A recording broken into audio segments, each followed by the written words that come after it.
Iraqi forces close on Mosul Mosque as strike kills foreign militants. Iraqi army helicopters strafed and rocketed Islamic State positions inside Mosul's Old City on Sunday as ground troops fought fierce street battles to close in on the strategic prize of the al-Nuri Mosque. An airstrike by the U.S.-led coalition backing Iraq forces in their campaign to retake Mosul also killed 6 foreign militant commanders in the west, including a Russian who was a senior Islamic State leader, Iraq's defense ministry said. Federal police troops on Sunday advanced past the train station in western Mosul close to the mosque, where its leader Abu Bakr al-Baghdadi declared a caliphate in July 2014 after the hardline militants had seized swathes of Iraq and Syria. Residents fled from the area, carrying suitcases and bags of belongings and picking their way through the wrecked buildings as shells and gunfire echoed behind them. Most of them were women and children. Federal police and rapid response forces resumed their advance after halting operations due to bad weather. The troops have a target of retaking the rest of the Old City, a police spokesman said.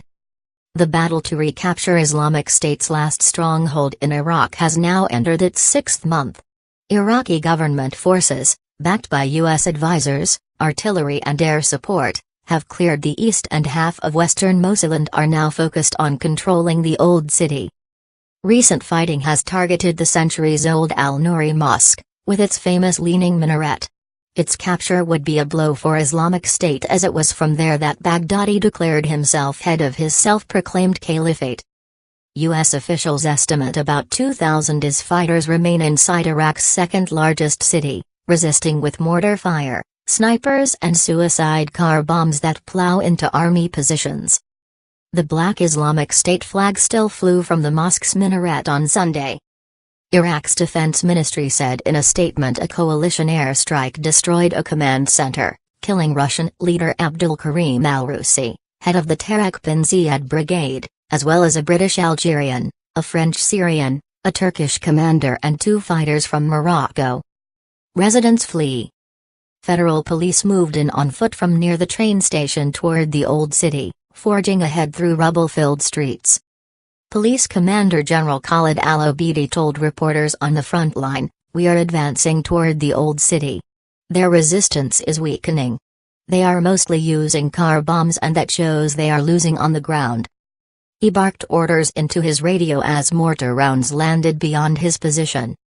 Reporters saw an airstrike hit Islamic State positions about 300 yards, ahead on the front line. Helicopters circling overhead fired rockets and raked the ground with machine gun fire. Federal police also arrested Hussein al-Jabri, the local chief of Dawn al-Hisba, an IS unit responsible for enforcing strict Islamic rules, in Mosul's Bab al-Sijan area, a police statement said. As fighting has entered into the narrow alleyways and densely populated parts of West Mosul, more residents are fleeing from liberated areas where food and water are scarce and homes are often caught in shelling. Families with elderly relatives and children marched through western Mosul's muddy streets, past buildings pockmarked by bullet and bombs on Saturday. Some said they had hardly eaten in weeks, scrambling for supplies handed out by a local aid agency. "It is terrible. Islamic State have destroyed us. There is no food, no bread. There is absolutely nothing," said one resident. As many as 600,000 civilians may be caught inside the city with the militants. About 255,000 people have been displaced from Mosul and surrounding areas since October, including more than 100,000 since the military campaign in western Mosul began on February 19, according to United Nations figures.